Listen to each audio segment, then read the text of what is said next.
अरे युवा वर्ग ही सब बड़ बेसी ताली मारुंट किंतु किंतु गोटे कथा जेहेतु मु गोटे सिनेमा बैकग्राउंड आसी मुझे गोटे सिनेमा कथा कहली गोटे डायलॉग थिला गोटे सिनेमार से हीरो कहूँ जे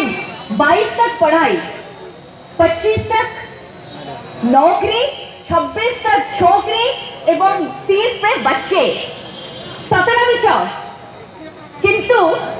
किंतु ये नौकरी छोकरी 22 तक पढ़ाई तो ठीक है भाई किंतु जदि सेठू नौकरी तो आपको 25 तक मिलानी सेपटे छोकरी भी पड़ेब ना छुआ हे ना आप स्वप्न साकार हम तेणु वर्तमान सबुठ बड़ समस्या हूँ रोजगार ये आकलन नौले बर्तमान भाई आम राज्य में जब आम हाराहारी गोटे कोटी परिवार देखा गोटे कोटी परिवार कारण 4 कोटी रु 4.5 कोटी होती आमर लोक संख्या कोटी परिवार बर्तमान अंक कहूँ जे 85 लाख रु अधिक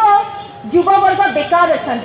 तार अर्थ हूँ प्रत्येक परिवार रे कहीं ना कहीं गोटे बेकार अच्छी मो परिवार अच्छा मुझे जानी जी बसुँच डायरेक्ट डिग्निटरी समस्त घरे कहीं ना कहीं जड़े चाकरी खोजुची युवक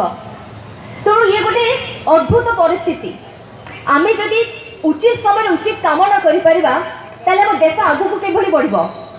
कि रोजगार आउ गोटे कथा आसी सामना को रोजगार तो ठीक अच्छे पैसा तो निश्चय मिल आज्ञा बर्तमान अनेक सरकारी व्यवस्था